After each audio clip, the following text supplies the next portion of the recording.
Shoot him. That's the one you need.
Whoa, yeah. Oh, shit. Yeah, really.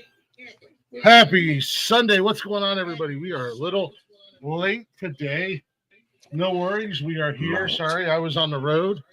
We took You won't be all over. We took a little spontaneous road trip this weekend and went out to Indiana. Again. Went to see my boy James Double Luker tap do your a old two. Former There you guest go. of the show, Blick's House of Music, and we're just getting home and getting settled in and squared away. So, but nonetheless, we are here. We're going to do this football show. Welcome to Unnecessary Roughness right here on the Nonsensical Network.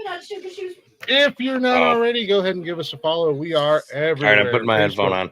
Instagram and X and still TikTok, ladies and gentlemen. Yep. All of you guys were freaking out and losing your minds. But Papa Trump was here to save everybody, and TikTok is back. So you guys are welcome.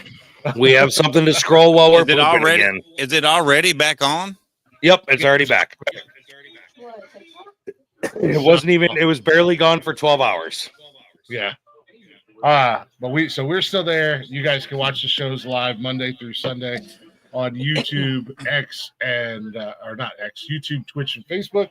And don't forget, we are on Spotify and all the podcasting platforms as well. So go ahead and check us out. I bet you there was network. I bet you there was 1,000 people on the live themselves. Yeah, right. And or go to bio.link/nonsensical network. All them links are there, including the link to a very special shop, Beauty and the Beard Creative Corner. She can get you all your nonsensical gear or personalized stuff if you'd like. You want something with a cow on it, just let her know. And she can put a cow on it for you. Or whatever the case may be. But we're here to talk a little foosball. We're talking playoffs. Playoffs? We're talking playoffs. Playoffs?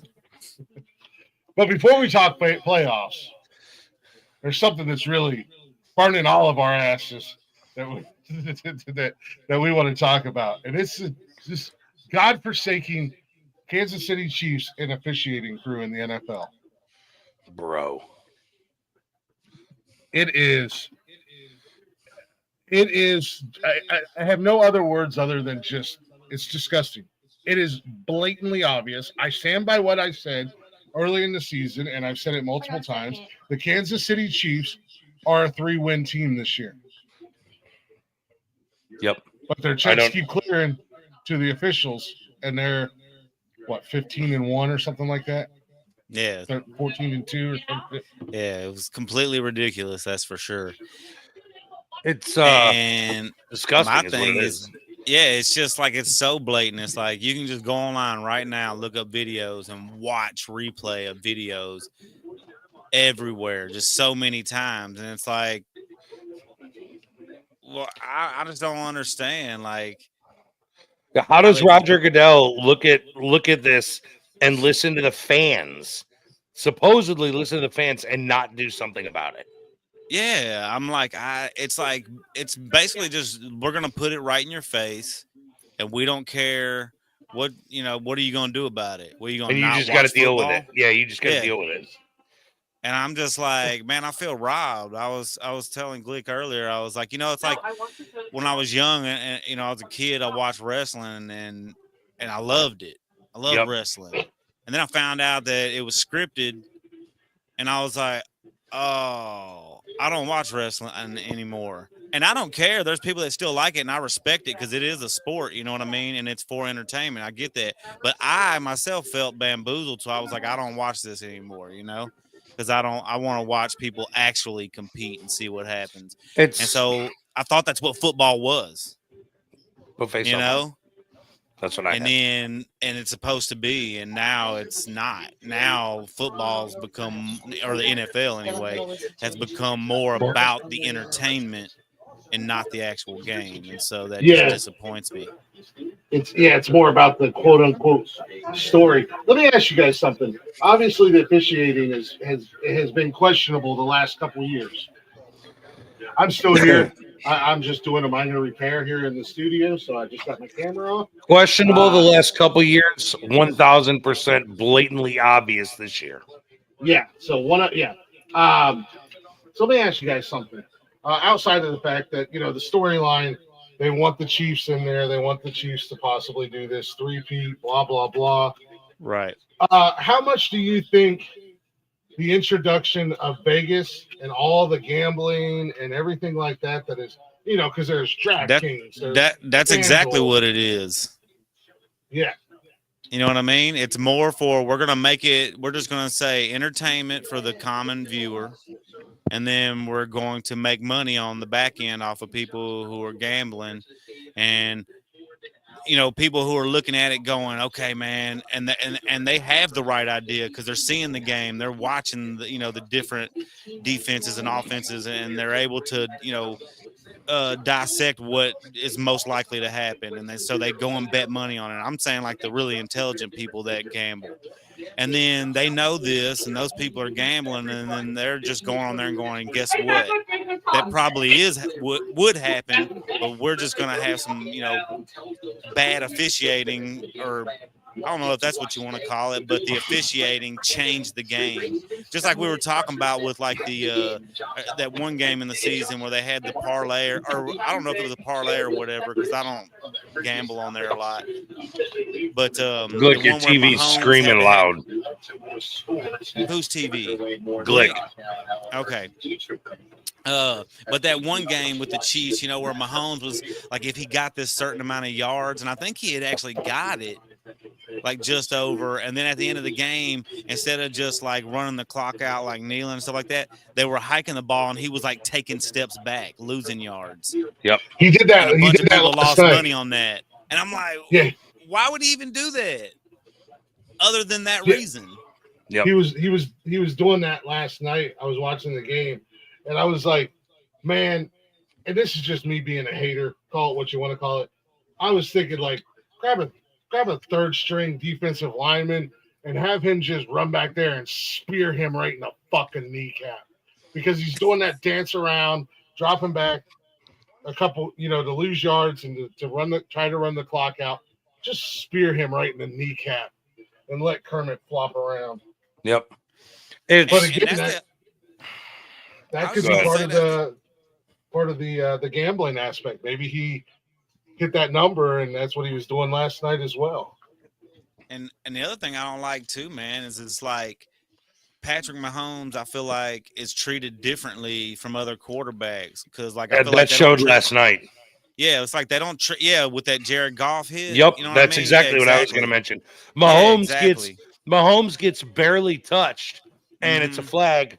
Goff gets absolutely fucking leveled. That's and it's right. like, he stood up. He's good. Yeah. He had to go into concussion protocol, but Mahomes' hit was worse, right? And it's like, I don't know about that. Not only that, though, here's the thing, man. It's like on the Mahomes thing, like they showed the replay a few times, like right then and there, and everybody's sitting there thinking like what? Like, no, I don't think so. What was it? Aikman and he even called Joe Buck. He even was like, come on. They were losing their mind, and then they He went said to it's disgusting for a direct quote. Aikman said it is disgusting. Yeah, and then they went no to doubt. the rules expert, and even he was like, yeah, there's absolutely 100% no penalty here in any way, shape, or form. Yep. And that's it. That's the thing I don't like about it too, is they baby Mahomes so much that it's not fair to defenders because he can run, right? And then he'll act like he's kind of going like he looks like he might be about to give himself up and slide, so they stop, and then he just keeps on running. Mm-hmm. And I'm like, well, how are you supposed to defend that? That's not, You can't. And if you can't touch a quarterback, you can't do anything except put your fucking. At this point, you might as well drop your edge rushers back to cover pass. I think that forget that. I don't care if you're sliding or not. Like, unless you're down into the slide, you're open game because you're a runner. Yeah, and that's what they said about that one particular hit. He was open. He thought because he dropped straight down that he was gonna. He did. He drew the fucking flag, but that was their whole thing. It was like, he was an open runner. He'd already passed the line of scrimmage, and he was in the middle of players. And not only that, it was a fumbled ball. Yep.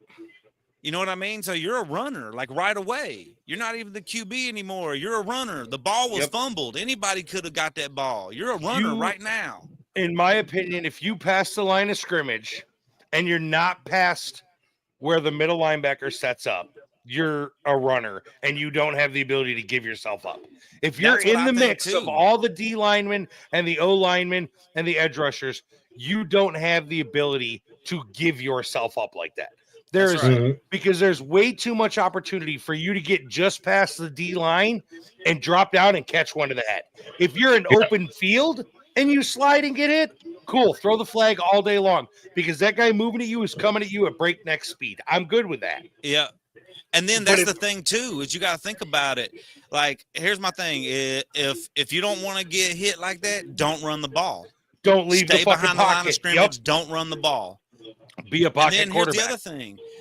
That giving up, that's what causes this to happen because those guys are running to go tackle this guy. They lower a shoulder to hit him. He slides. Now where's his head at? Right where their heads are at. What's the tackling player supposed to do? You can't adjust your course of action in the middle of a dive. Exactly. Because you can't. This isn't the Matrix. You can't make a fucking left at Albuquerque in the middle in the air. Right. Yeah. They want you to be able to be like spearing right at him because he gives up. You got to like contort your body to do something, you know what I mean, that it doesn't do. Yep. Like, no, man, that's not fair to the defense. That even Joe Buck and Aikman commented last night after that when they were talking about the flag and it just being blatant a bad call. They're like, these refs are making it impossible, like for defenders. They can't even touch Patrick Mahomes. Like they were talking about how, and a lot of people want to say, Tom Brady was baby. Was he to a certain degree? Yes. But nothing compared to this situation with Patrick Mahomes. I go back, and this isn't something new with the Kansas City Chiefs. I go back, 3-4 years ago when Cleveland was playing them in the divisional round, and there was a blatant. I mean, we had the touchdown. Defender came in, blatant helmet to helmet, no call. Had they made the right call, Cleveland would have won that game, which would have been nuts. But it would have been a totally different game. But they just this goes back 4 years with Kansas City, and it's just getting worse every season with the referees. The worst part is it's not even just calls again for Mahomes. It's calls for the entire team. Look at the Atlanta prime example, the Atlanta game, right? The game-winning touchdown that Kirk Cousins threw to Drake London in the end zone. Drake is facing the quarterback, ready to make that catch. The defender is wrapped around his waist with his back to the quarterback before the ball's even there, and no flag. He never made a play on the ball. He was hugging him around the waist. Like, how do you not throw a flag on that? And it's literally becoming the most blatant disregard for penalties or blatant assistance with penalties for only the Kansas City Chiefs. No other quarterback, no other teams. You might get one or two calls in a whole weekend for the other teams, but Kansas City gets them every single week. Yeah. And Yeah, I'll tell you right now, I firmly I believe. Go ahead. I'm sorry. No, you're good. Go ahead, man. I was just gonna say that, like the same thing. Like it's just wild. I was just gonna second what you were saying. I firmly believe if it wasn't for the Swifties, if Kansas City were to make the playoffs, take the Swifties out of the occasion or out of the equation, you'd have the lowest viewership in the Super Bowl this year. Right. Especially now that Detroit's been eliminated. Because no other fan base is as big as Kansas City right now with the Swifties involved. Yeah. No other fan base. Well, just like I That's said, there probably are 3 wins. what it is. They're a 3-win team, in my opinion.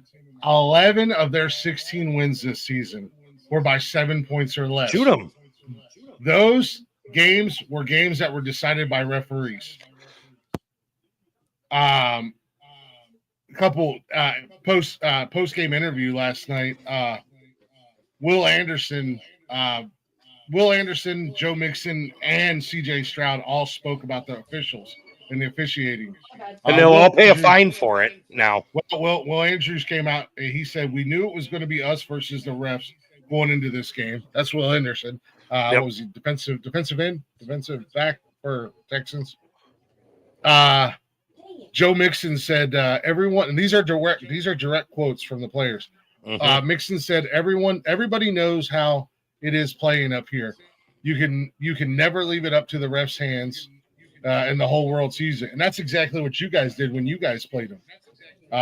You guys went in there and it was like, it's not gonna come down to you. We're gonna take the refs out of the equation by at least going up 2 scores.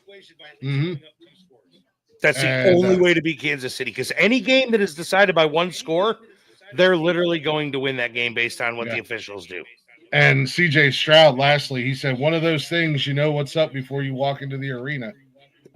Stroud said, I can't argue with the ref and at the same time play football. I got to go do my job. Yep. So.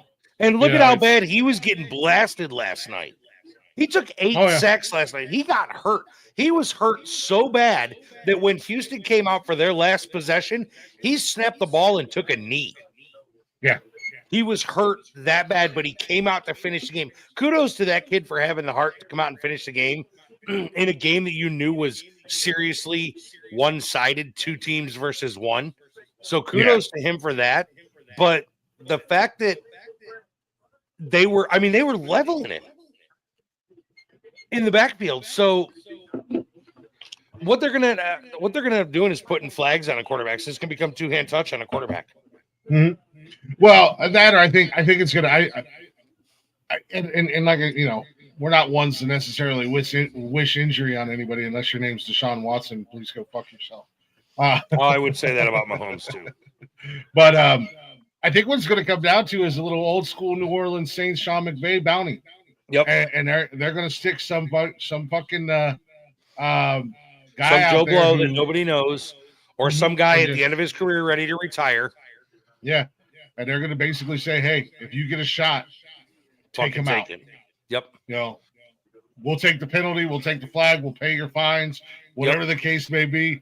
If you get the shot, take his ass out, because he's going to be continued to be protected by the referees. And it's going to, so if you take him out of the equation, you've taken the referees out of the equation at this point. Yep.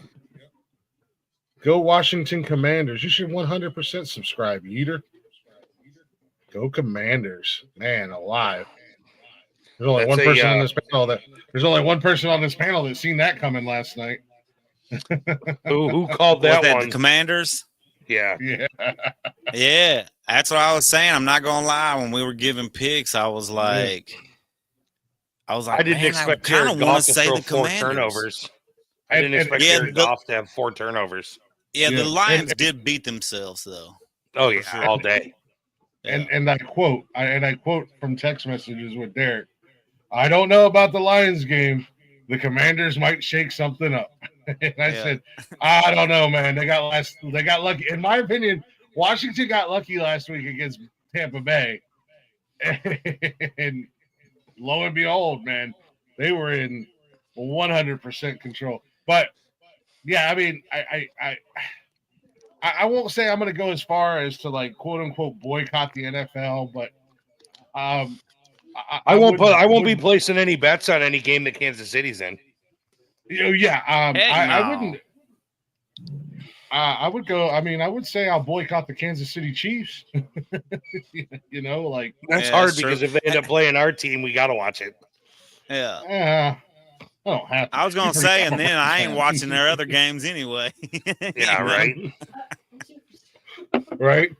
Yeater, we're gonna get to those here in just a few, just a few minutes.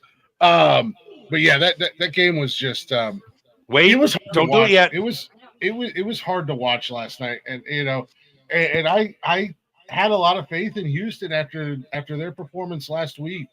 They looked good, man. They looked really good in that game last week, and then I was like, man, Houston's rolling, baby. They're gonna come out and do the damn thing.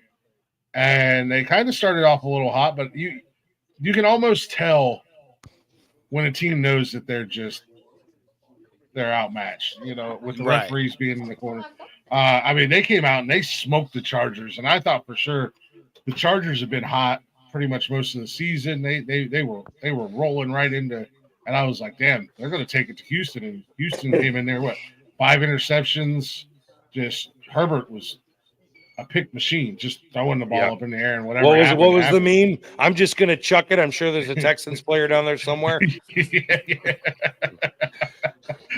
I mean, that's pretty much what was happening. It was just like there were several times in that game last week where Herbert threw the ball and there was nobody there except for Texans players. It's like, who are you throwing the ball to, man? There's nobody out there except for Texans players. Yep. So I thought for sure Houston was going to come in and be them juggernauts, take out the, David versus Goliath. But man, it's gross. So I just want to address this. Jaden Daniels' win last night absolutely eliminates any talk of Bo Nix for Rookie of the Year. Well, and this is something that I talked with. I was on Tony's show a couple weeks back, last weekend, I think it was. Maybe it was last weekend. I don't think when it comes down to MVP or Rookie of the Year or Defensive Player of the Year or any of that, I don't think your postseason stats should have any play in that. I think it should come down to what you do in the regular season. Because, I mean, the Browns were absolutely trash this year. But Myles Garrett, there's no ifs, ands, or buts about it. He's one of the best defensive ends in the league. Yeah, right. And I'm sorry. I know a lot of people want to argue J.J. Watt, but I'm sorry, J.J. Watt, you're not even in the same conversation. Mm-hmm. You were blanked. 4 weeks in a row, 5 weeks in a row without making a single stat. Hands down, Myles Garrett is one of the best defensive players, if not the best, in the league on an absolute dog shit team. Mm-hmm. But they didn't make the postseason. But there's other teams that are, well, like that end last night. What's his name? Karlofsky. Yep. Who was just a monster. And postseason is postseason. I don't think postseason stats should reflect what happened in the regular season. But I agree with you with that win last night. Regardless of my opinion, it's going to solidify him as the Rookie of the Year this year. But shout out to the Commanders, man. Like I said, Derek, you were the only one here that called it. I think Rick and I were like most of the rest of the country. Oh. We thought for sure the Lions were going to go in there and just absolutely have their way with the Commanders. Yeah, but I still went Lions. I'm a pick, so. I stand by what I said. Jaden Daniels winning last night and Bo Nix losing last weekend. Jaden Daniels locks up Rookie of the Year, and I think that, and this is going to debate a popularity conversation. If Buffalo wins today and Lamar wins the MVP, then it's simply based off of statistics. There's no other factors that play into the MVP race aside from statistics at that point. And I think that's what should play into it largely is statistics. At the end of the day, and it should be regular season statistics. I don't think it should have anything to do with the postseason. Obviously, there is a percentage that's going to be popularity and whatnot, but I think it should be largely based off of statistics when you're looking at rookie of the years, MVPs, defensive players of the year, whatever the case may be with these awards. Because you look at college football, and yeah, it is. Those awards outside of the Heisman Trophy, but all those other awards are based off of stats. Your dad. You see some fucking linebacker from Central Connecticut University winning the Linebacker of the Year award. It's like, I never even heard of this guy. Then you go look at his stats, and he's an absolute monster. Yep. But I don't think MVP should be based off of stats alone. Because it's your most valuable player, not your highest stat, whatever the fucking word would be that fits in right there. Highest statistical player. I don't think it's all 100% stats, but I think a large portion. That's what the whole argument is being based off of right now. Is Lamar's stats are better than Josh's, but who's been the player in the clutch moments for either team more? In my mind, it's Josh. He's been that clutch player. Because a lot of times without his rushing touchdown or something like that, Buffalo may not have won that game. So what you're saying is that Baltimore is actually a better team than Buffalo. I'm not saying they're a better team. Hey, y'all excuse me just for 1 minute. I'm not saying they're a better team. I'll be right back. Saying that we're talking about the valuable player. Is Lamar there in the clutch moments when Baltimore's needed him?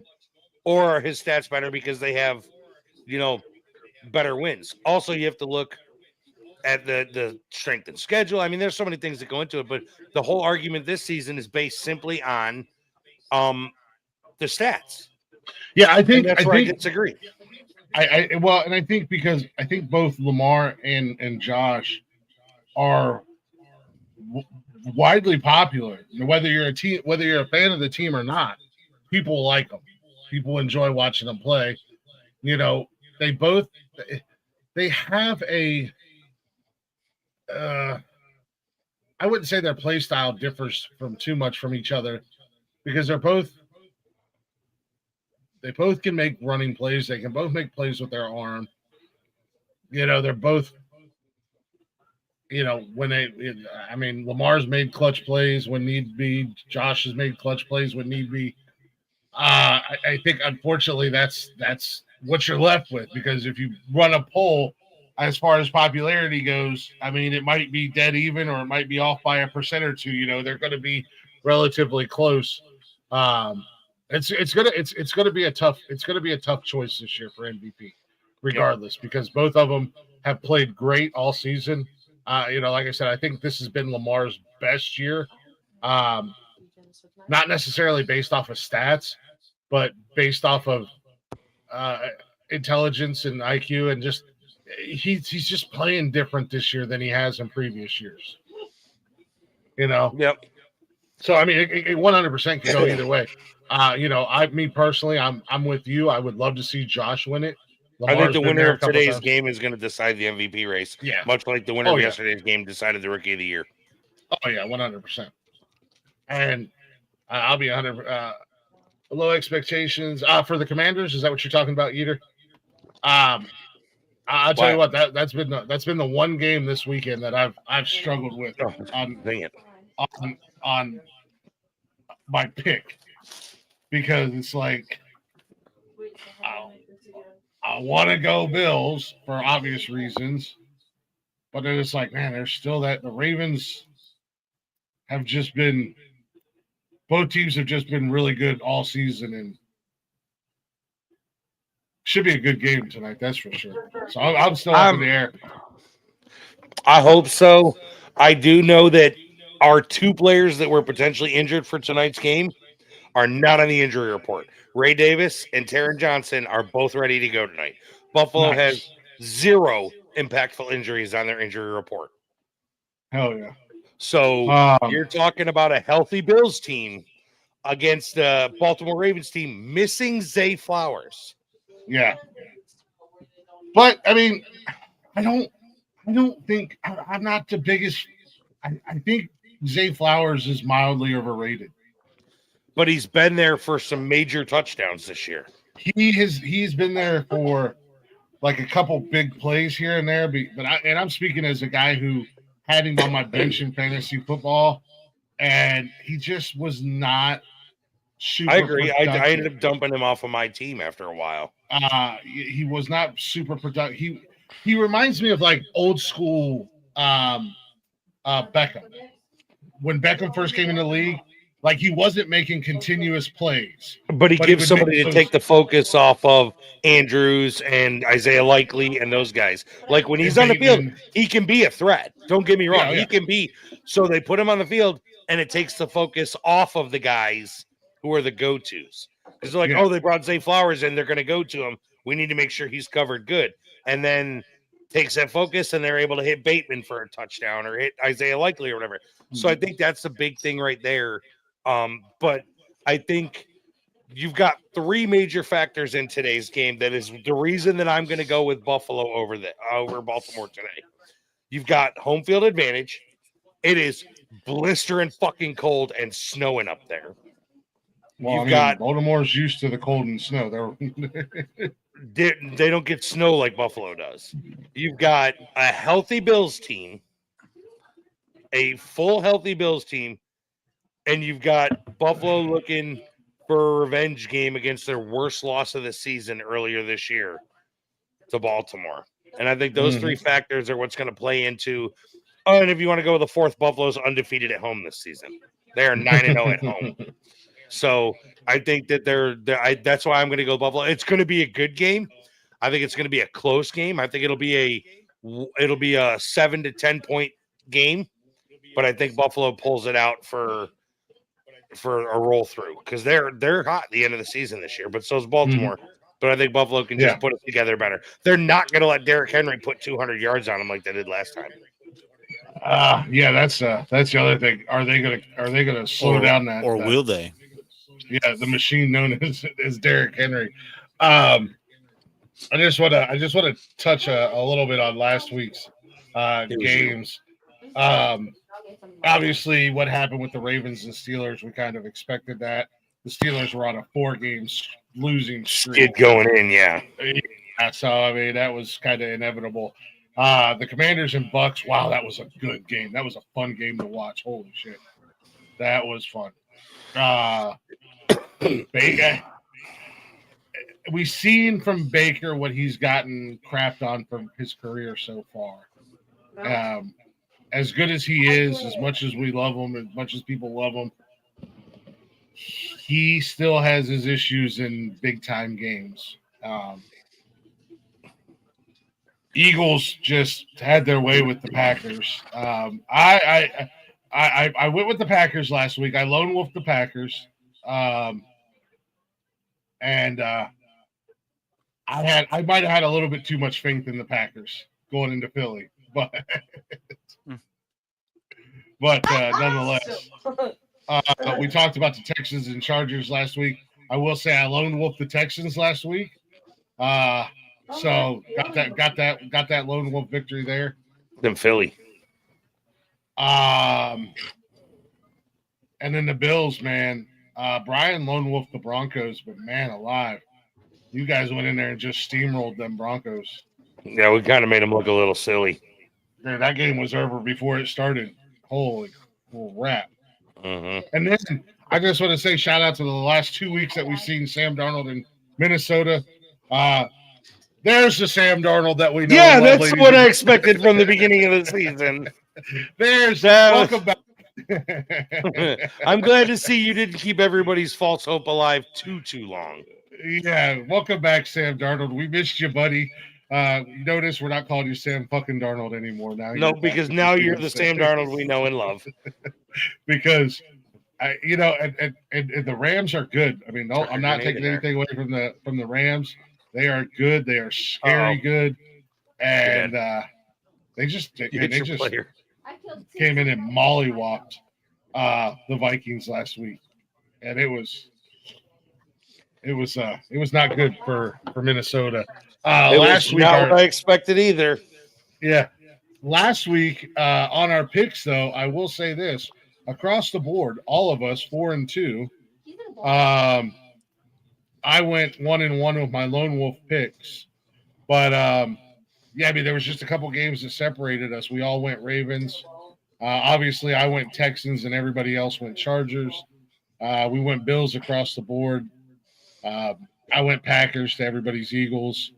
Rick and I went Bucks to Derek and Brian doing Commanders. Obviously, there was this flip flop there, and then Rick and I went Rams over the Vikings with Derek and Brian going Vikings. So, 4-2 in the playoffs. Not a bad day at the park, if you say. However, this week, Rick and I are off to a whopping 0-2 start. Yeah, and Derek's got a 1-1 start. And I knew the Commanders.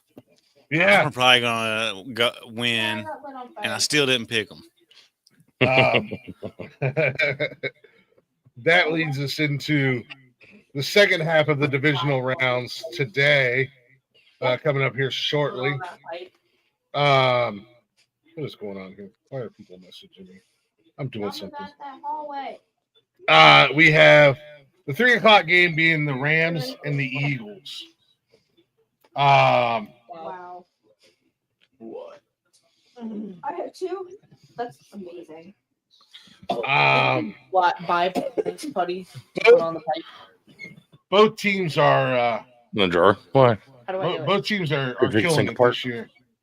The Rams started off a little sluggish, but again, that was one of those teams that I know we've talked about it here on the show that I said once they got healthy, they were going to be a damn force to be reckoned with. And, That's what I was going to say. Yeah, they started off a little sluggish, but they were also a lot of injuries. Yeah. Yeah, they got healthy, and they just once they got healthy, man, they were just embarrassing people. I mean, they're beating teams double digits every week almost. Couple close games here and there. They had a close one. They had a dogfight with Buffalo in early December. I mean, that was a crazy game to watch. So that brings me to the just back to the Chiefs thing is how many teams did they just dish rag this year? Not very many. No. They dish rag anybody. Cleveland. That was it. Yeah. Was that it? Hold on a second. They beat the Niners by 10. They man. Pittsburgh, they beat by 19. Cleveland, they beat by 14. And those were their three big ones. Beat San Francisco by 10. And like I said, 11 of their wins were by 7 points or less. Then they had 3 by 10 or more. And then they had Rex Ryan's Yankees. They had the loss to Buffalo, and then they had that absolute blowout by Denver when they benched everybody at the end of the season. And then you see teams like the Bills, the Ravens, the Rams that have averaged 30+ points per game. You know what I mean? Fucking game. So it's like if they let the Chiefs come through and win, it's like, come on, man, you know better. Like these other teams are just better. Like period, they're just better. Yep. But the Chiefs are still went to the playoffs number 1. They're still probably a better favorite to go to the Super Bowl. But why? Like, why? What is because the officials are going to carry them all the way there. I was going to say because everybody knows the refs' jobs, the ref jobs are. So, the refs know their job. My buddy sent me the greatest pictures in the history of fucking ever yesterday, and I'm going to pull them up real quick and show them to you guys because they're fantastic. I just seen that. today. Oh yeah, And it Yeah. reads unnecessary roughness on the Texans for breathing in Patrick Mahomes' personal bubble, 15-yard penalty, automatic first down, and then Oh my god. so I just want to put that out there that if the Chiefs manage to three-peat, I will tell Yeah. you right now, college football will get more of my viewership next year than the NFL will. 100%. Well, I mean, I was gonna say I already probably give college football just because there's so much more going on. You know. And if that happens, the aliens are coming because they're gonna have to distract us. You know Yeah. what I mean? I'm Look, just we know it's aliens now. I'm just saying it's really hard to say that the Chiefs are good enough to three-peat Yeah, based I know on that. Yeah, based they're on not. everything that's been proven this year. Yeah, they're just. I'm sorry, they're just not a good football team this year.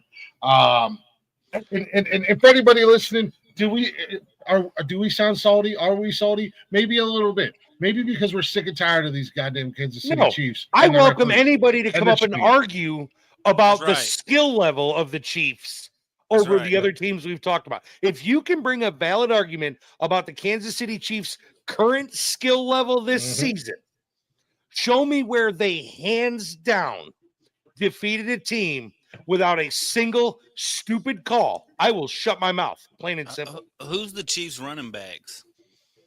Isaiah Pacheco. Pacheco and Kareem Hunt. Kareem Hunt's back. Oh, Hunt's back. Okay, that's what I was Yeah. wondering. But who's been their go-to running back all season? Isaiah Pacheco. Right. But What kind of season did he have? He No, did. no. He actually had good stats this year. Did he? He is a good running back. He's a fucking No, he is angry a runner. good running back. That's why I was curious because I couldn't think of it. It slipped Give my me mind. 1 second, I'll tell you. For a guy who's significantly smaller than Derrick Henry, he is an angry runner. Yeah, he's he gets yards when he needs to get yards. Yeah. I mean, he's not exactly a small guy. He's 5'10", 216. Derrick Henry's like He's- 6'3", 260. Yeah. Is he really? I didn't never Yeah. think he was that big. Derrick Bro, Henry's when they like a spun around monster. and showed a camera view, overhead camera view directly behind Lamar Jackson, and Derrick Henry was lined up in the I formation, you couldn't see Lamar Jackson. He was Yeah. gone. Like I Derrick knew Henry like is Henry was like monstrous, like wide. I didn't realize he was that tall. He Oh, is he's 6'2". fucking. He's 6'2", 6'2", 247. Okay, I was off a little. I said 6'3", 260. I wasn't off very much. He's small by by far. means.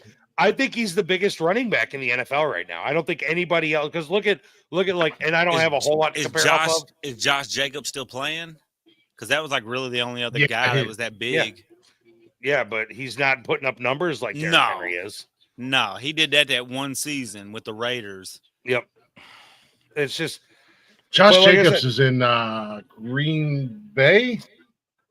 I thought I heard his name somewhere. I just think he couldn't went to remember. Green Bay. Who? Josh Jacobs. I like I said, if you can bring a valid argument to the table for why Kansas City is good enough to be where they are, I'll shut up. I won't badmouth them again all season. I'll talk shit all day long about Taylor Swift, but I Yeah. won't talk shit about the Chiefs. I You know- just, yeah. My thing is like there's really nothing anybody could say anyway. Because even if you came up and said, okay, they got a good running back, good quarterback, they got a decent tight end at the end of his career, and they got Xavier Worthy, they got a decent wide receiver, I'd be like, okay, that's true. A lot of teams have that. But also show me these other teams that have that are winning games blatantly with these ref calls. You're not going to be able to show me that. But we can go through and pull up all types of video. There's meme videos everywhere. I mean, everywhere right now of all season long bad calls being made in the Chiefs, to favor. And I'm like, come on, man. You just can't argue that. Yep. So anyway. For the last couple of years, not only that, but just the last couple of years, but specifically this season alone. I mean, they like we said earlier, it's blatant now. The refs don't even care. They're just like, fuck Yep. it. Yeah, we're doing it. And there's nothing anybody can do about it. That's right. And you can't do anything about it until That's the thing that and- bothers me. and I've always had a problem. I cannot fucking stand Roger Goodell. He plays too Worst- many favorites. He did it with Brady. Worst commissioner ever in NFL history. We need a commissioner to come in there and slap these referees in the mouth and be like, look, we're going to go back and look at questionable calls. And every time there's a questionable call, we're finding the hell out of you. Every But didn't they? Bad call. Didn't they just redo his contract to give him commissionership again for a few more years? I don't know. I know there's been I know he was on the hot seat for a few years, but nothing ever come of it. Yeah, it's just it. There's no accountability being held to the officials. You know, they're supposed to be the ones that keep the game on an even keel, but they're not, and you can tell when they're not, and like blatantly can tell when they're not. Mm-hmm. Yeah.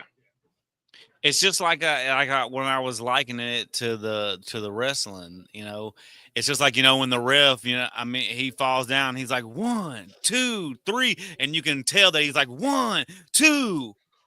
Yeah, the delay. You know what I'm saying? Just long to enough give for him the that guy chance to throw their shoulders off. Yeah. Yeah, it's like, come on, man. Yep. We could tell. No, you're 1,000% right. And Balcony jumping. but what can we do about it? We're just the viewers. We're just the people that continue to watch and continue to pay the paychecks for everybody. Yeah. So Pacheco this season, now mind you, he had an injury where he was out most of the season. He's only played 7 games.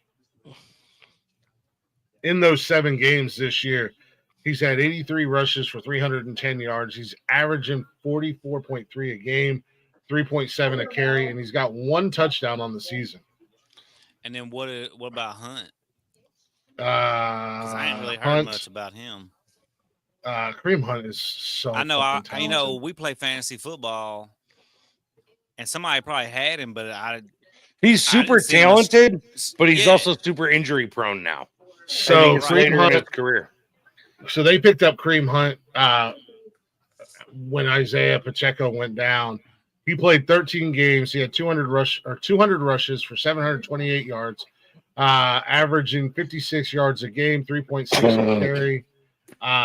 He had 7 TDs on the season. So his numbers were very similar to Pacheco with more tutties. Yeah, which these are typical numbers for Kareem Hunt. Kareem Hunt only had 1,000-yard rushing season in his career, and that was his rookie year. He had 1,327. Outside of that, he had a 824 season.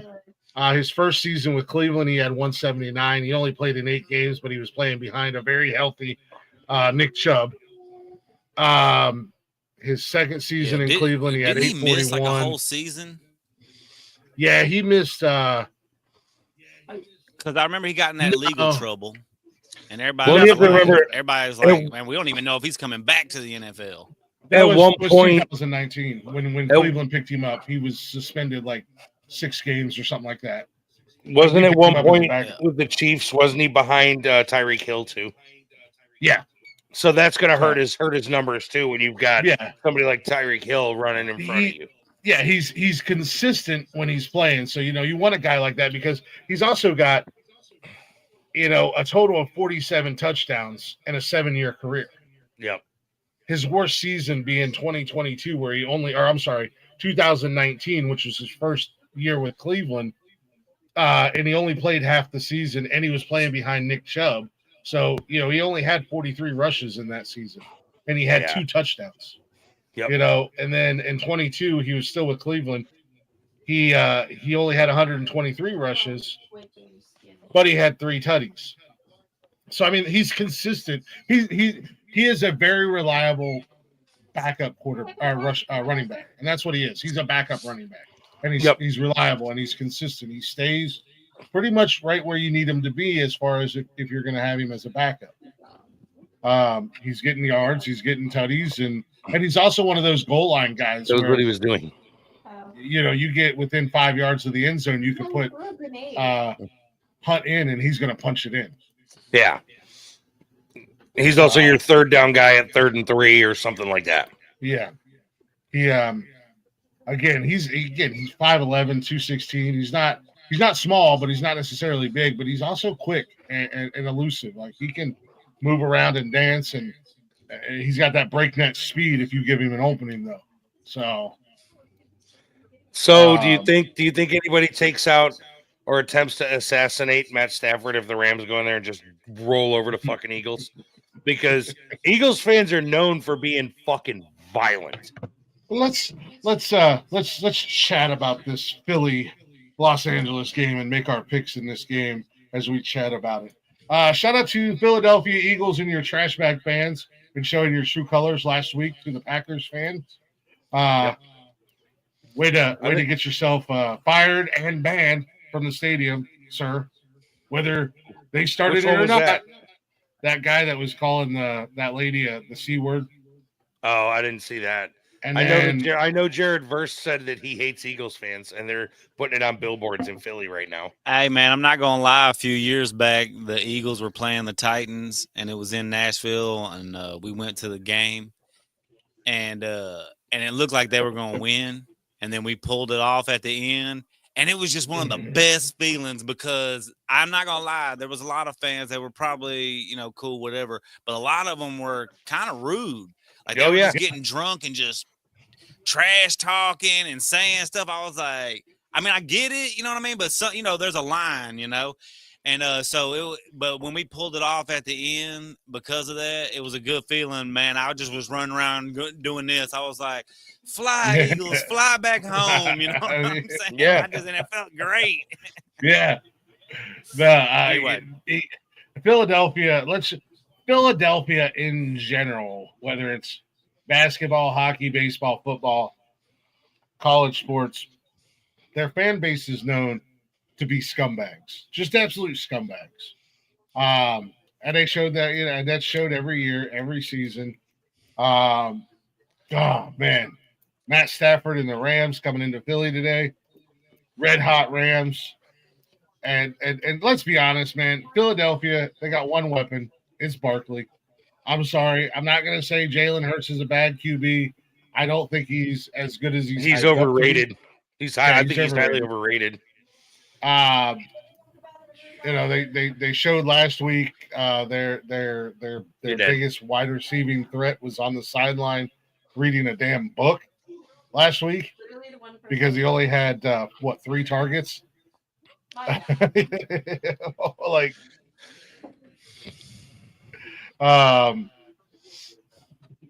did he have last week? I think the postseason. Oh no, I'm sorry. He had 1 reception for 10 yards last week. Who's that? And AJ Brown, homeboy was on the sidelines reading a book last week. Yeah, like it. The Eagles are so overrated, and their fan base, like literally, their fan base is trash.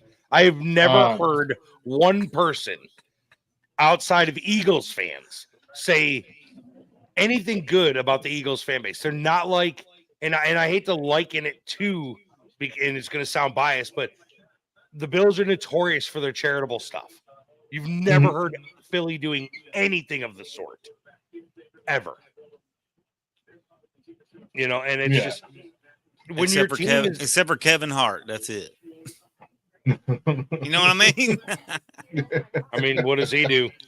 I mean, I'm just saying he does a lot of stuff. You know what I mean? But I'm just saying he's not really connected to football. He's just from Philly, I guess. You know what I'm saying? It's just Philly's notorious for being a shitbag fan base. Well, I will say, Jason Kelsey did do a lot of charity stuff when he was there. Now he's just hawking every goddamn thing. Oh, dude. Him and Nick Saban together are fucking an unstoppable all over your TV screen if you're watching anything to do with football. Do you know who's joined the mix? It doesn't even matter if you're watching football. You're just watching TV in general. It's Saban, it's Kelsey, and now John Cena. Oh yeah, well he's on his farewell tour in wrestling, so he's got to get something going. John Cena's doing McDonald's. He's doing Dove men's body wash. And Derrick Henry with State Farm. Yeah, don't forget Derrick Henry doing his State Farm commercials. Yeah. I'm like, golly, man. No, but like I said, the biggest weapon that Philly has, it's the Barkley show in Philadelphia. And shout out to Barkley. 1 hell of a season this year, man. Yeah. Oh, Barkley's no doubt. always been good. Barkley's always been good. He was good in New York. New York was just bad. Yep. But shout out to Barkley, man. He's having a phenomenal season. Definitely much deserved for Barkley. But that's their biggest weapon. That's their biggest threat. In That's their only weapon, honestly.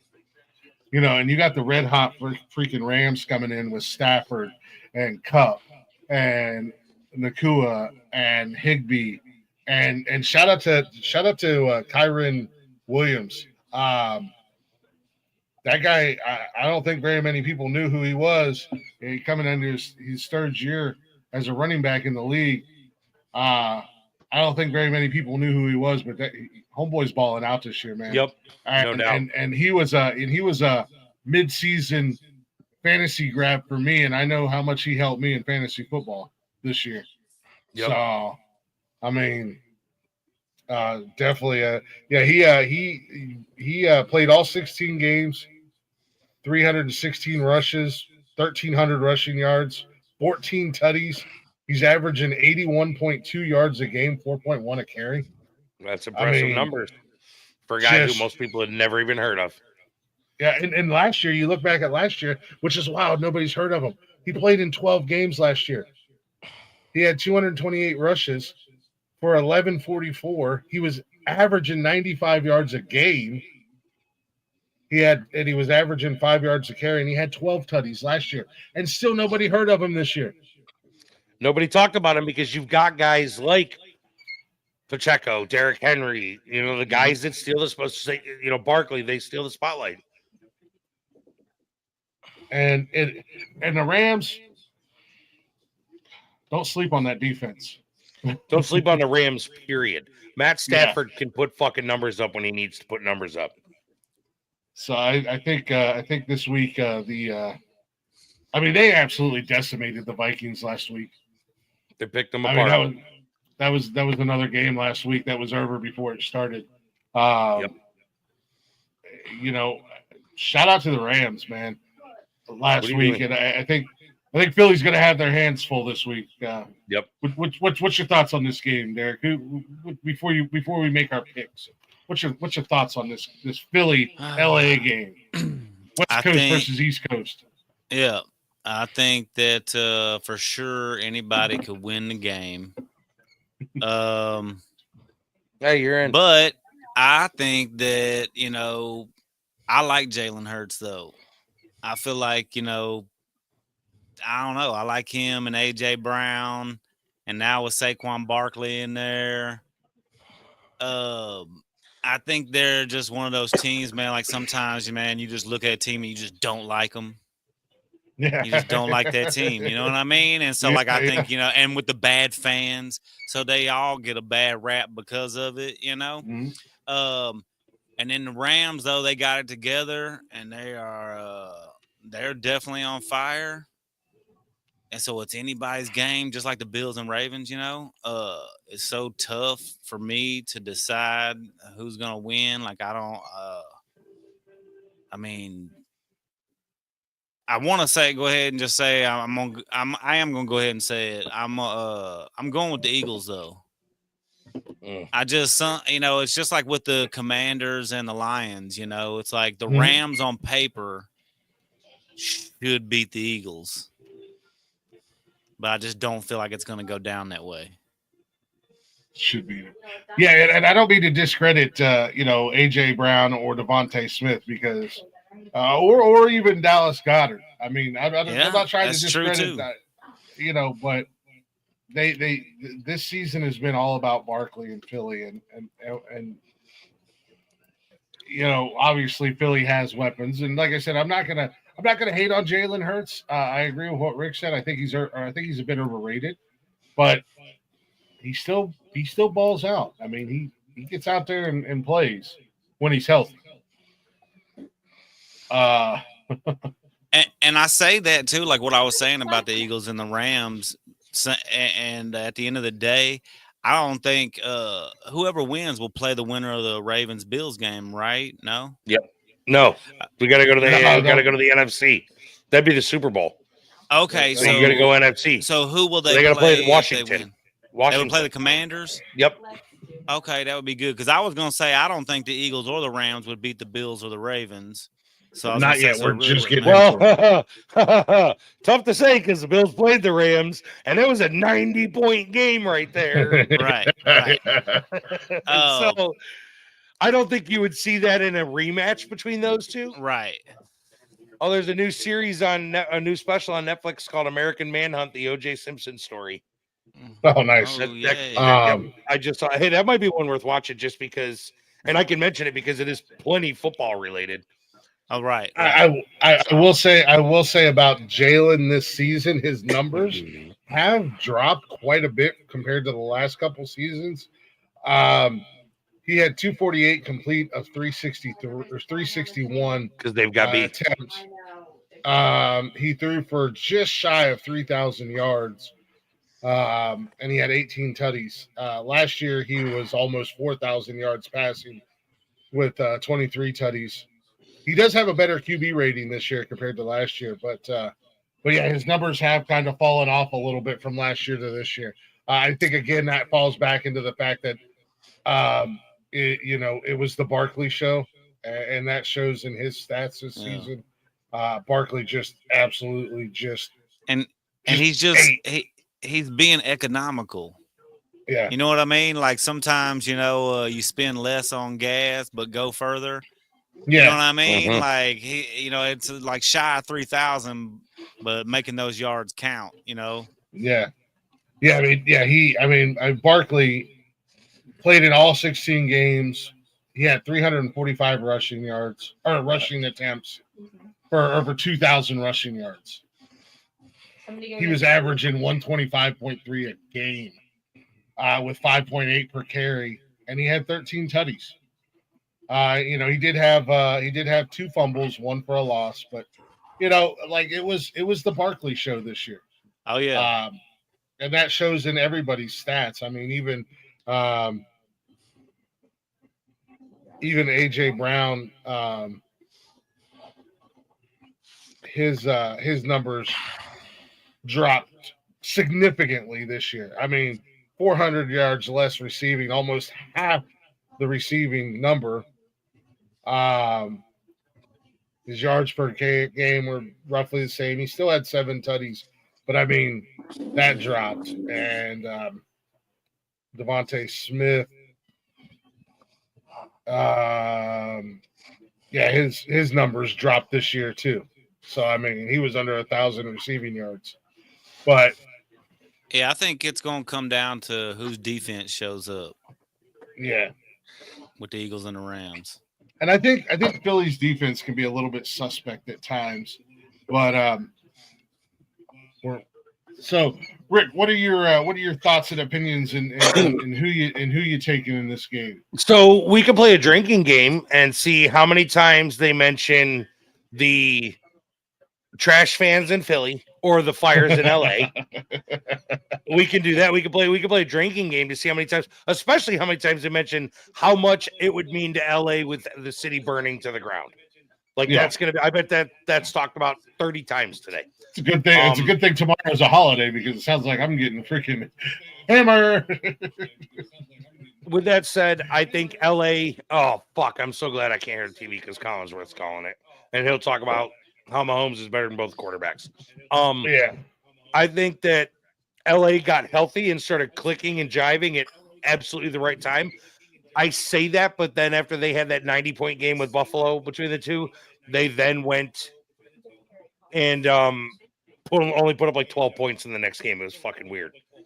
I think that game with Buffalo, man, you guys left your defense at home, and so did LA because it was like every other play was a damn touchdown. It was explosive play. It was highlight reel after highlight reel. So I think LA has a decent defense. Their offense can be ungodly at times, like unworldly. Mm-hmm. Philly has Saquon Barkley, and they have Jalen Hurts who can make a play when he needs to make a play sometimes. And he does have some major threat receivers. At the same breath, Matt Stafford has Cooper Kupp and Puka Nacua. Mhm. who are both healthy and both ready to roll. I'm gonna And Higbee's healthy. And what? Higbee's healthy and ready to go too. Yeah, Tyler Higbee. I think this is going to be. I hope it's a close game, but I think the Rams are going to pull it out. Yeah. So I think the Rams win this one. I've kind of stated my piece on the game. I am a Stafford guy. I loved him when he was in Detroit. I felt bad for him when he was in Detroit. I got excited when he went to LA, or he went to the Rams. Always been a Cooper Kupp guy. I'm just gonna, Derek. You're on your own here, buddy. You're lone wolfing today. That's all right. I missed my opportunity yesterday with the Commanders, so yeah. I'm going Rams here. I think it'll be an entertaining game, to say the least. There are weapons on both sides of the ball, offensively. So a lot of things could happen.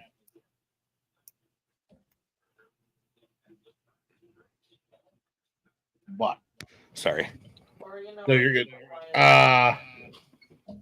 The second divisional round game today over here in our world, in the AFC, the Ravens and the Bills. This game actually has me nervous. Well, I mean, this is one that I've been struggling with. Who in the regular season? Now, I'm sorry, Rick. I got to throw this out here. No. In the regular season, Baltimore absolutely trounced Buffalo. I mean, they smacked the taste out of Buffalo's mouth in a 35-10 victory. Yeah, the worst loss of the season. Yeah, AFC divisional round game. Obviously, the Buffalo Bills. They got revenge on their mind. They got advancing to the AFC Championship to take on the Kansas City Referees in a potential spot in the Super Bowl. The Baltimore Ravens are just doing what the Baltimore Ravens do. Win, look ridiculously good, stupid good. Obviously, they've got a date in the AFC Championship, hoping to get to the Super Bowl. Lamar's chasing his fourth MVP? Third, I think. Yeah. And Derrick Henry is an absolute force to be reckoned with. We all know that as NFL fans. When he was in Tennessee, he was an absolute force to be reckoned with. He came to Baltimore this season. I'll say he started off a little sluggish, but once Derrick Henry got to Derrick Henry, and it was game on. So, Rick, I'd like to start with you mainly because this is your squad, this is your team. What's your thoughts and opinions? And I think it's safe to say we all know who you're picking in this game. But what's your thoughts and opinions on it? Yeah, obviously I'm going to go with the Bills, but I can give my supporting reasons for that pick. I don't think that they're willing to lose a second game against a conference rival. I know we have the home field advantage. I know we have a healthy Bills team. I know that Josh Allen's stats are phenomenal in below freezing games. Versus Lamar, who actually they showed his stats earlier. They're not even close to what Josh's are when the temperatures are low. I think that Buffalo, if they can control Derrick Henry, and that's the big thing, they have to slow down Derrick Henry. If they can control Derrick Henry, I think they have a 100% chance of winning that game. If Derrick Henry does like Derrick Henry did in the last game, there's no way. Like, we cannot let Derrick Henry have 200 fucking yards. It won't work out in our favor. Even if we're putting up our running back with 200 yards, it still won't work out for us because his 200 yards always seem to end in 6 points. Plain and simple. When he has yards like that, they always seem to end with 6 points. So in order for Buffalo to win this game, they have to control Derrick Henry. They have to play smart football. Josh has to protect the ball. I think, and we also have to try to contain Lamar Jackson a little bit, which I don't think that'll be that hard because we do have here, Wyatt, real quick. We do have the players on the O-line and the edge rush to make sure Lamar doesn't get too many breakouts. because his size just isn't Derrick Henry's blow through the fucking line size. So I think Buffalo can win it, but this is another game that I think is going to come down to a 7 to 10 point differential. It will most likely it'll be a 1-score game. So that's just where I stand on that. Okay. What say you? Oh, What say you, lawyer Derek? well, my business mind persona. I am taking the Ravens. They're on the Definitely, there's really no telling who's going to win this game, in my honest opinion, though. You know what I mean? Like if you could pick it apart all day, even with the win earlier in the season. This is different football. This is a reset. This is 0-0. Just see what happens, and then obviously they've studied all the tape of what they did wrong and to contain Henry. You hope. We hope. Right. Everybody does. I mean, you know what I mean? Every week when you face a running back like that, everybody's like, man, we hope we got the whatever the magic is to stop this guy. Yeah. The plan or whatever. But if I'm being honest, I'm going Ravens emotionally just because I would like Derrick Henry to win the Super Bowl. There you go. You know what I mean? I'm just being real, Yeah. Nothing against the Bill. I really like Josh Allen, a lot as well, but he never played for the Titans. So That's funny. Thank you for the kind words, Jeter. Appreciate that. That's funny. So yeah, man, should be good. There goes kickoff. Yep. Yeah, we got kickoff for the Eagles and Rams here. Yeah, man. This is one game. This is one that I was really hoping I wasn't going to have to make a pick on. I was really hoping things would have played out differently last week, and one of them would have lost because I didn't want to make this pick. Because as a Cleveland Browns fan and as a division rival, I hate the Baltimore Ravens for various reasons, multiple reasons. That's why I hate the Baltimore Ravens. One being their first Super Bowl should have been the Cleveland Browns Super Bowl victory because that was our team. That was Cleveland's team. But they are a division rival. Then I'm over here with the Buffalo Bills. Obviously, I'm an honorary member of the Mafia. I like that team. It's one of those teams that I've always kind of liked. I do like Josh Allen. I think Josh Allen is an absolute ridiculously for what a super talented guy. Like, and some of his run plays, he's far too big of an individual to be running the way he does. He's gonna hurt somebody. Or himself. Yeah, or himself. But shout out to the monster that is Derrick Henry. I will say this. Derrick Henry is having one of his best seasons ever this year. With just shy of 2,000 rushing yards. He's averaging 113 a game. 325 rushing attempts. 5.9, almost 6 a game or a carry. He's got 16 tutties. He's had 3 fumbles and he's only lost 1. I say this because even in his seasons in Tennessee, he only had one season that was over 2,000 yards. He had he had multiple 1,000 rushing yard games, but this is one of his better years, and he's been in the league now going on 8 years. This is his 8th season in the league, so this is definitely one of his better years. Not that he's really had a bad year, because even in 2021 when he missed half the season, he still ended up just shy of 1,000 yards rushing, and still put up 10 tutties, and he only played 8 games. So you do have that force to be reckoned with is Derrick Henry. He's an absolute monster. Everybody knows that. Again, he's too big and strong to be running like he does. He absolutely embarrasses teams on a regular basis. and players. So to contain Derrick Henry, when you do that, then you open up Lamar Jackson to the Lamar Jackson show. Whether he's running around like a lunatic chicken with his head cut off, or he's throwing the ball down the field and hitting one of his favorite targets ever created, being Mark Andrews. And now he has the new favorite. Now he has the new favorite target in that same position. And there goes Hurts for a TD. Oh man, you must be ahead of me. Yeah, that was a big run. Yeah, I think I am. We're like all on different. Last week I was like 2 minutes ahead of the guys. This is crazy. That was almost. Must be way ahead of me. Because I mean, dude, if he runs that all, if it's this one, it is, man. It's like 50 yards. Yeah, That's a 50-yard run.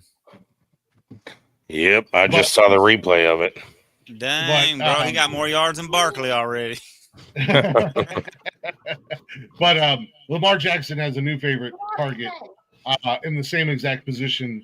And they missed the kick by a fucking mile. Yeah, and that's in Isaiah Likely.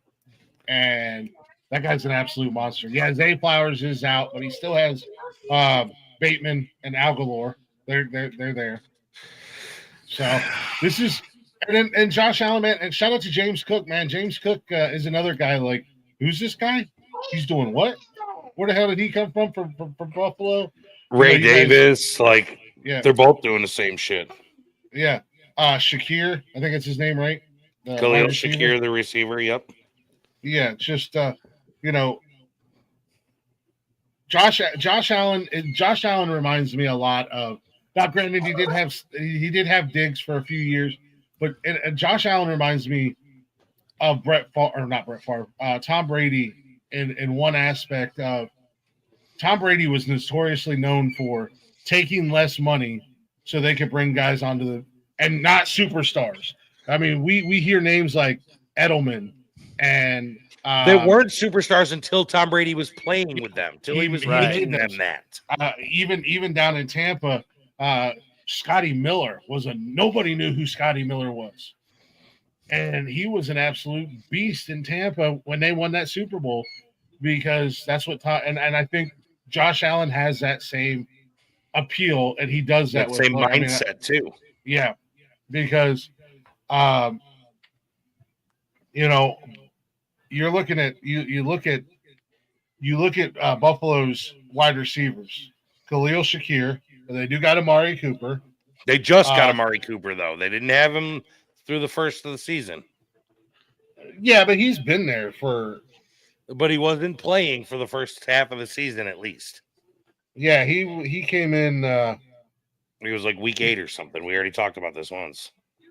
Yeah, like week 6, week 7, because he only played 6 games in Cleveland. So, and I know he's had some injuries. Like, he's only played 8 games, and he hasn't been a difference maker yet in Buffalo.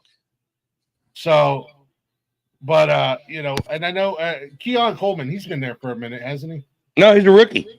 Is he a rookie? Yeah, he's our rookie draft from Florida State. Okay, so again, Shakir and Coleman, Josh has played. They've meshed well. So this is a very hard game for me to pick. And he's got running backs that are making 50-yard catches too. Yeah. Ray Davis had that 47-yard reception.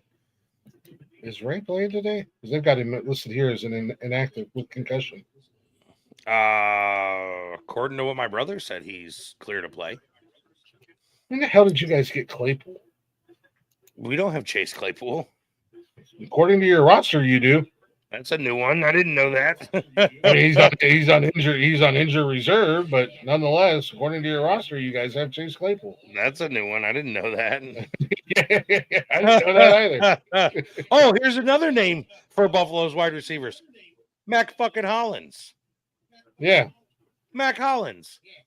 Yeah, I remember him a couple games in Atlanta, but nothing prior to that. And you guys got Curtis Samuel, too. Yes, we do have Curtis Samuel. I didn't know that. He's only got a couple of tutties this year, a couple of receptions, hasn't played a shit ton of games. Yeah, I mean, He might have come in a couple of games for a play or two, but he's not been a go-to receiver. But he does have a receiving touchdown from Josh. He's only played one game for 3, and he's got 3 receptions for 68 yards and a tutty, and his long being a 55-yard touchdown pass. Yep. so That's what yeah, I'm saying. no. Josh is like Tom Brady in the aspect that he can make a fucking star receiver and a name out of anybody on the team. Mm-hmm. So yeah, like I said, this is a very, very hard, tough pick for me. Because I'm torn, not and it doesn't even, you take away the love or hate aspect away from it. I'm looking at it as a fan of football, as a guy who likes to sit here and break down numbers and break down this and that. And you can't really compare strength of schedule because their schedule was pretty similar schedules, for the most part. But I'm really leaning more towards the Ravens, and it all comes down to the Derrick Henry factor. Yep. I mean, I'm not mad at you on your pick if you go to the Ravens. I'm not, because you're looking at it from a completely unbiased opinion. Yeah. Which, that's going to leave you with the lone wolf status. I don't care. On the Bills. Last time I checked, it's always been Bills versus the world. Yeah. Now, not that I'm not rooting. Not that I'm now. When I'm watching the game tonight, you'll be happy with whoever wins. Yeah, me too. I'm 100% behind the Bills. Like, I'm rooting for the Bills to win, saying fuck the Ravens. But if I'm making picks and I'm making an educated pick, I'm gonna go with the Ravens. And that might come down to the fact that Buffalo. God, man, I hope Josh Allen shows up and not the old Josh Allen. Yeah, not the old Josh Allen. But I'll tell you what, if let me throw this mix in there. If Josh Allen was the quarterback of the Bills against the Ravens that had Ray Lewis in that lineup on it, I would 100% expect the Ravens to dominate the fucking game because Ray Lewis would magically fucking appear right in front of the ball and catch it. Mm-hmm. Or just beat up Josh Allen before the game and take his lunch money and no, that was one that I've been struggling with this pick all weekend. Even leading up to the weekend, like, man, you put the two teams on paper, and Ravens, you look at it on paper, technically, quote unquote, have more stars. But the Bills are equally as good with these quote unquote no-name players. Which I hate to say a no-name player because, if you're playing in the NFL, you're obviously very talented and very skilled.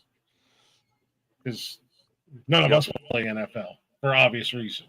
So it's because I blew my knee out in 7th grade. Otherwise, I was going straight to the NFL. Right. I stubbed my toe that one time and tossed me my NFL career. Yeah. tossed me my whole NFL career, guys. I was gonna make it. I was gonna make it big, I tell you. That's funny. But yeah, I mean, I think been some decent games. I mean, obviously we don't have to beat that horse to death anymore. We all know how we feel about the stupid Kansas City Chiefs. We got whoever wins the Rams-Eagles game taking on the Commanders next week, and the winner of the Bills-Ravens will take on the Chiefs next week. I do want to say that I'm going to go ahead and call it now. The Cinderella story that is Jaden Daniels and the Washington Commanders comes to an abrupt end next week. No matter Sunday. who they play. Yeah, whether it be the Rams or the Eagles. Dang, y'all think so? Yep, no doubt. I don't think so, man. I don't think so. I think you're wrong. I think you're wrong. think you're You know, wrong, man. I was wrong yesterday. I was wrong yesterday. I think the Commanders are sneaky better. Because I know y'all know that they're doing well, obviously. Oh yeah, But I think they're sneakily a little bit better than what we think. no, I know? absolutely the last 2 seasons. Shout out to Washington, especially this season. You know, Washington is they are a legit playoff team. I don't know if they're quite yet a Super Bowl caliber team. That's just my opinion. They need to get that defense better. You know what I mean? Because if it wasn't for Detroit beating themselves last night, Detroit would have won that game. But Detroit was not stopping them at all. They were driving down the field almost every time. What? What are you gonna do about it? What are you gonna do about it? Dan Campbell forgot his big balls at home yesterday. Apparently. And the Commanders didn't. They was how many 4th downs they go for it? Well, 4? Yeah. You know? It was just hey, this is what we're doing. It was every time you turn around, they were going for it. Oh, that or they were picking. That or they were. I think they made them. One of the two. I think they were batting 1,000 on 4th downs last night. I can tell you. Yeah, I don't remember, but I feel like they made all of them. One of them might have been a flag or something, though. Oh, they don't have. They don't have them stats. 4th down conversions. Yeah. Dang. Man, I just want to say shout out to yes, they do. Washington went 3 for 4 on 4th down efficiency. Detroit went 2 for 2. I will say shout out to my guy, rookie out of the University of Michigan, Mikey Sandstro, number 0 on the field, number 1 in our hearts, with his 2 picks last night. Absolute beast out of the deciding factor in the Commanders Lions game yesterday was the fact that the Commanders had 0 turnovers, the Lions had 5, and Washington converted points on one of them. Yeah, they had. And statistically, Washington was outrushed. They were outpassed. They were outplayed in yards per play. They were outplayed in total yards. Plain and simple, they were outdone in 1st downs. They were outdone in 3rd down efficiency. They were outdone in every single thing, and they still managed to win. And another big difference maker right there toward the end of the game too was that bad face mask call. So penalties, the Rams went 5 for 30. Washington went 4 for 25. Yeah. And like I said, that was a kind of a momentum changer because they were trying to get it and all right, we're gonna drive down here and get this going. They had a little something just moving a little bit, and then bam, your boy ran. It was a good play, and then but they called him for that face mask, and then you could clearly see. I don't understand why they can't tell you. They're well, the way the rules are set up right now. I'm the way the rules are set up so we could see an instant replay right this second and everybody can tell that it's not a face mask. You're not going to change it. That's the rules. Yeah. But anyway, so that didn't help either. But, yeah, I mean, at the end of the day, let's be honest. The officiating across the board sucks in the NFL. However, And you know what? I will argue, though, one thing, though, for the officials, too, though. They change stuff so much, especially over, the last 10 years, with the rules and what the subtleties are of what is and isn't certain, flags, that it's how do you keep a consistency, when you're just changing the bar all the time? But still, I know that it's just turned into an entertainment game, and they basically do whatever they need to do. I'm sure the refs got an earpiece in, and they're like, "All right, hey, listen, man, you need to find a way that they make this 1st down, okay? On this drive, they score on this drive, one way or the other. You got me?" Yeah, you gotta make it happen. Well, and right. I think that's what it came down to with that call. For breathing in Patrick Mahomes' general direction and the defenders didn't even touch him except when they hit the ground. Like, they collided helmet to helmet with each other. You And it's know, like, no, we got to get him in the end zone this drive. we So were do what talking you about gotta the do. we were talking about the refs, should be chewed out, right? I'm sure they are getting chewed out because they're getting caught on tape with what they're supposed to be better at. You know what I mean? Like they're Everything's supposed to be operational. doing it, but they're like they're getting chewed out because they're like, hey man, you're making it obvious. Well, Do better. yeah, and that's the thing. When you've reached a point where the analysis team, the commentators that are calling the game are calling you out on your BS, like, bro, like, you're messing up now. You know what You're it's screwing up. you know what it's almost like? It's almost like political. It's almost like what just happened recently, like with the stuff with Kamala and everything, and everybody was like, you know what I mean? Like it was, you got certain people that just don't care and they're just gonna do this regardless, and everybody, most of the country was seeing things differently. Yep. And like even though you're being lied to, you're just accepting it. It's like, how do you not see the lie?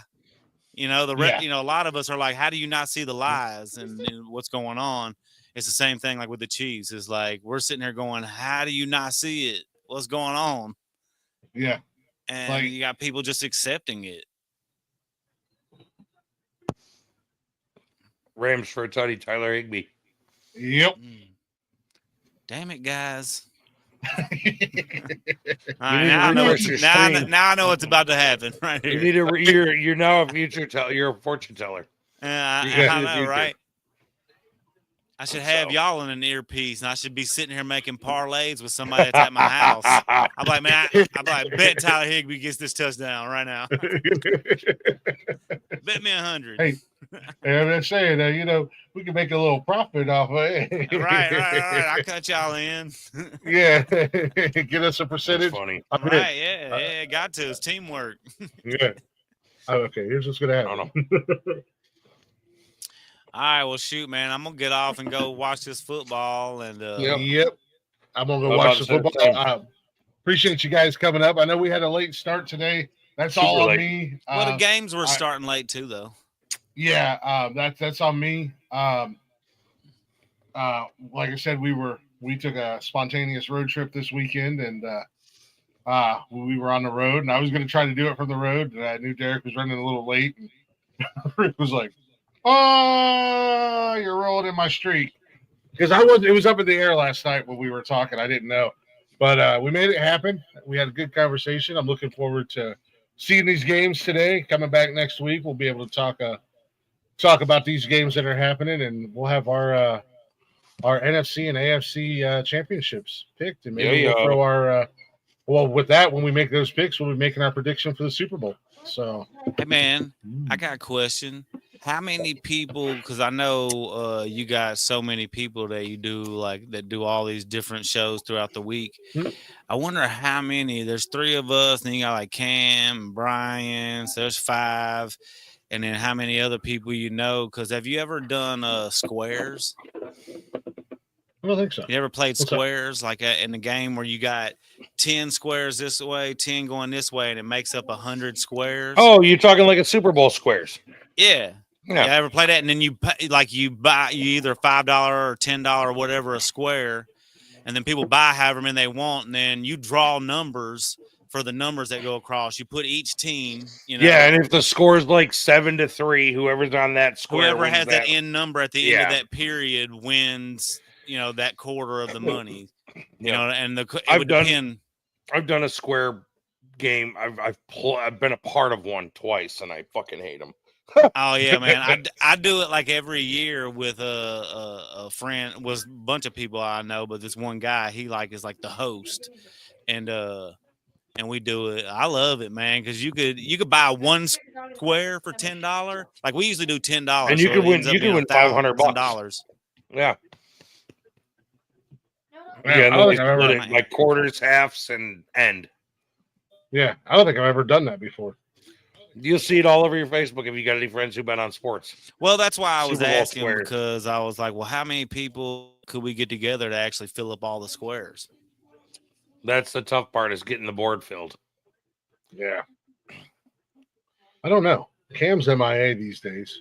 Because it's 100 squares, and usually people will buy 5 to 10, depending on how much they cost. But anyway, just a thought. Right, that's what I'm saying. Yeah. I mean, we could always do $5 squares, and then it's $500, and it's 125 per quarter, and it's first quarter, second quarter, third quarter, and then final score. Yeah. You know what I mean? Yep. So if you dominated it out, so you could buy you one win it all, square yeah. for $5.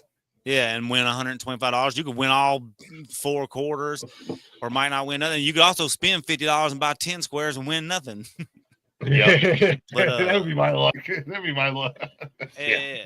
But I mean, somebody's gonna do that, like it always has. But I think it's kind of fun, We've always I've seen them. I've never done them because it's one of those things where it's like I'm not 100% sure what's happening and what's going on here. So it's best easy, if I man. just keep my nose out of it.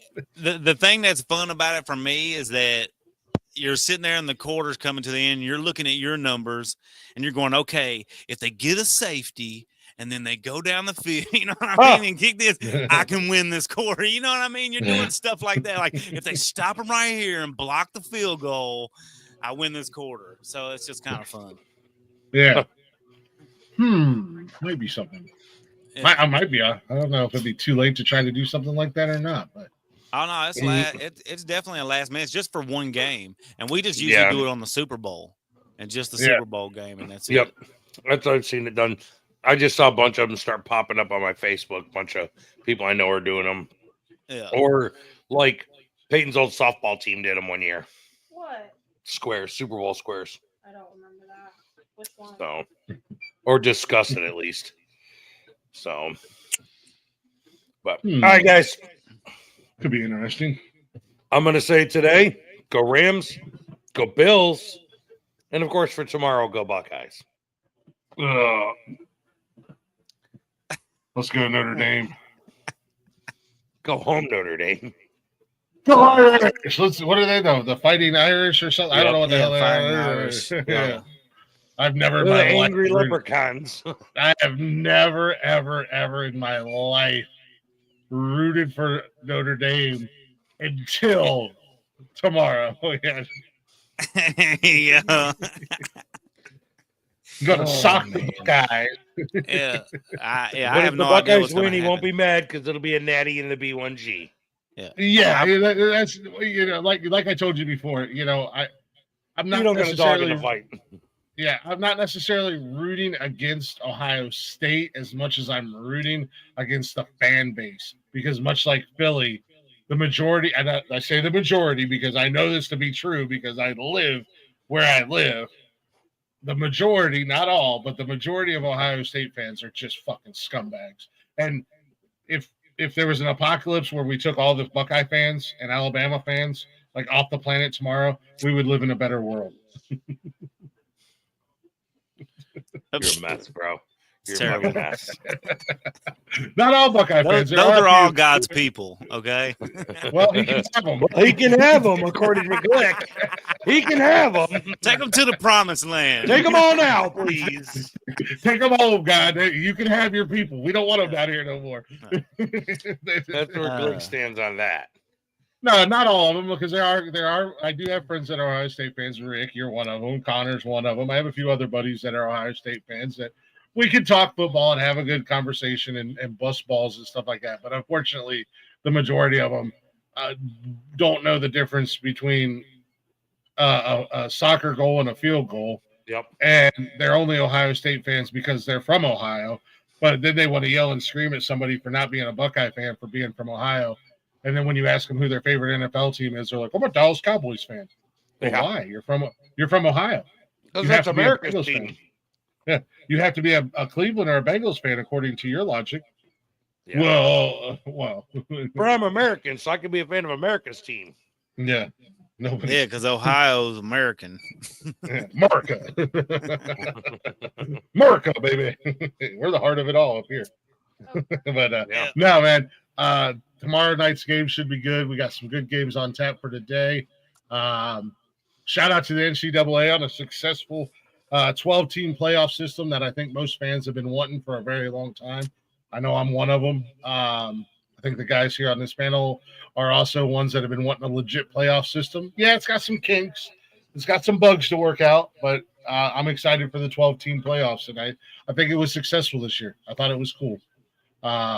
So with that being said, we do appreciate y'all listening. Appreciate y'all hanging out.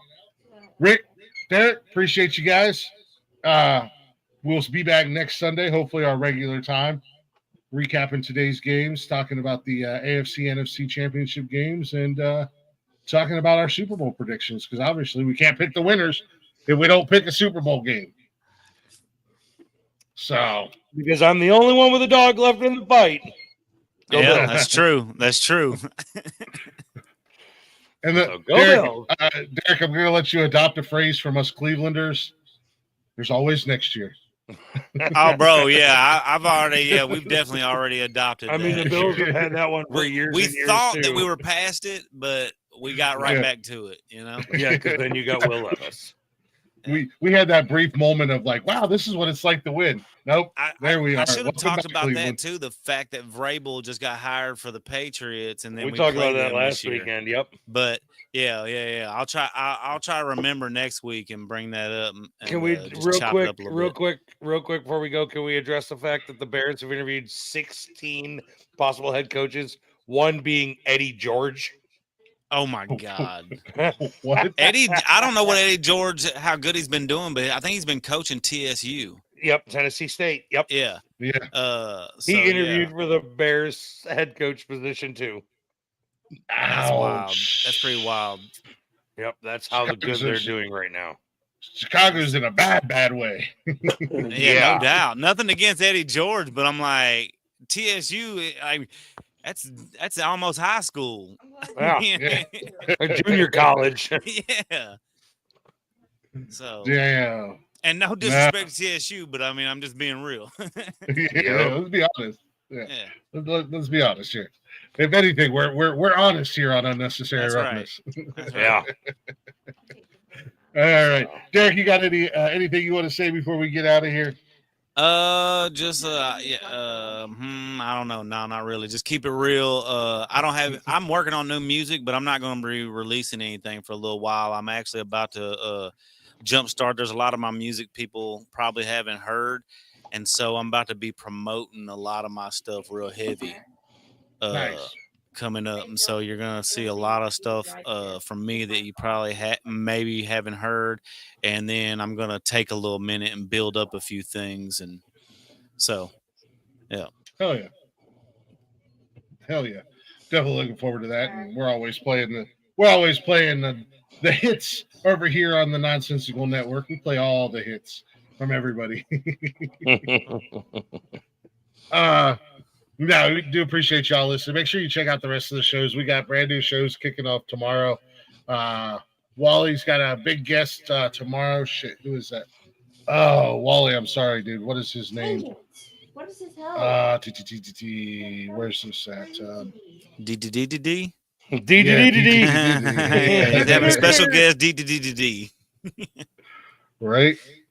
D. That's not the right one. God bless it. Where's He's this gonna at? have Carlos Mencia on. Yeah. Special guest. Carlos Mencia. No, what the Is hell she is still a thing or what? Yeah. I like caught up for like stealing jokes or something. Joe Rogan tried to put him on blast for it. It came out that Joe Rogan's just a twat at the end of the day. I have no idea. Steve Irwin. No, Steve Nelson. Steve Nelson will be a guest on Speedway Stories and Cold Blooded Conversations tomorrow, starting at 6 p.m. He's huge in the reptile community. He's a YouTuber and whatnot, but he's huge in the reptile community. So they're going to be talking. I was about to say, if Wally gets Steve Irwin, he's about to be way more famous than we could ever dream of. He pulls out the Ouija board because that motherfucker's been dead for a while. Yeah. No, Steve Nelson. Like I said, he's huge. I guess he's pretty big in the reptile community. So they'll be talking dragons and lizards and dinosaurs tomorrow over there. Hey man, maybe you know what? Maybe he's broke out the old Ouija, like Derek said. He got the Ouija board. That's right. Got the Ouija board out. Resurrected. Dude gonna be sitting there like weekend at Bernie's. Light as a Yeah, feather, right. stiff as a board. Light as a feather, stiff as a board. And then right after Wally's show, Speedway Stories and Cold Blooded Conversations is a brand new episode of Men Caring for Men. I don't know if that's live or pre-recorded. I have no idea what Connor's doing. Tuesday, Glick's House of Music is back. I'm back with a brand new guest. I'm hanging out with Cleveland's own Kissing Lilith. Those guys are going to be, I think those guys are going to be fun. They're definitely going to bring some energy. We're going to have a good time chatting. Wednesday, we got What the Fuck News with Jeff and I talking all the stories that make you go, what the fuck in the news? And you know the number one headline that we're going to talk about is the TikTok situation. Is it here? Is it gone? Is it back? It's back. What's happening? What's happening? Papa Trump to save the day. So of course we're going to talk about that. Thursday nights is Jeff's Garage-ish, I think. I don't know. Friday's Nonsense and Chill with Blaze and Jeff. They're hanging out watching movies, chit-chatting with you guys and having a good time. Saturdays, this Saturday, I am back in the driver's seat. It's just a Nonsense. shit show. Yeah. Saturday is an absolute shit show. I bet it was a sober shit show last night, though. No, the panel was They weren't drunk. yeah, they were. Blaze Ooh. was hammered last night. I didn't know Blaze drank. Yeah, he drinks the smokes. Oh, Yeah, Jeff Blaze was hammered doesn't. last night. No, Jeff doesn't. They had a few people come up on the open door challenge. They were feeling pretty good last night, whether one of two substances were being used. So yeah, Saturday night we just kind of open the doors and let anybody come in and hang out. And we just have a good time. And then Sundays we're right back here. Unnecessary Hungover doing the roughness. sports stuff. Yep, doing them sports. Football's coming up towards the end. We're starting to transition into covering all sports. So, we just had a lot to talk about with the playoffs today. So we'll start talking about basketball. Yeah. We talking playoffs? Oh. There goes Right. Saquon all the way to the end zone. I turn it off because y'all are so far ahead of me. I'm finna go watch it on TV. 83-yard, 3-play scoring drive. I don't know what Saquon's was, but it was a long run. Whoops. But we obviously there's a lot of storylines and scenarios going on in the playoffs. So, it's still going to be filled with a lot of football talk here for the time being. But we do appreciate y'all listening. We appreciate y'all hanging out. Make sure you check us out. We are everywhere. All the socials. Shows are live Monday through Sunday. And don't forget, we are on all the podcasting platforms, Spotify, and all that fun jazz. Simply go to bio.link/nonsensical network. Give us a follow. Give us a like. And don't forget to go follow Beauty and the Beard Creative Corner on Facebook and Instagram. Go show Nikki some love. And you get you some Nonsensical Network swag and or just other shit that you want. Don't have to be nonsensical related. You can just get other stuff. You can get a shirt. You can get a shirt that says Derek Wayne is the greatest sports analyst of all time. Okay. Yeah. Making boneheaded decisions. That's right. But we do appreciate y'all listening. We'll see you next Sunday for Unnecessary Roughness. Tune in for the rest of the shows. Gentlemen, a pleasure as always. Enjoy hanging out with you guys. Go Buffalo. Go Rams. Let's go Bills. Go Buckeyes. Fuck the Chiefs. Fuck the Ravens. Definitely And fuck the Chiefs. And we are number one. Tighten up. Number one draft pick. Tighten up. That's the first number one he's been able to talk about in a while. We're number one. We're finally number one. You know what I mean? Derek's number one, and Cleveland is number two, which is suiting for Cleveland being number two. So, All right, then. Shoot it that Enjoy one the way over there. games. All right, guys. Yeah. buddy. We'll talk at y'all later. Yeah.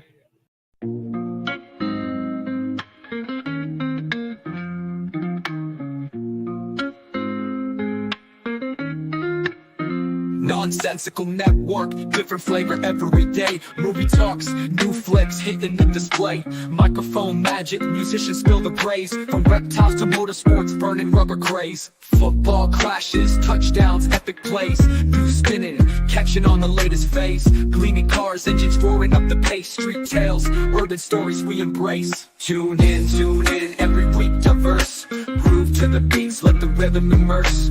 Lyrics flowing, ciphers full of verse. Nonsensical network, feel the universe. Interviews buzzing, stars in the circuit.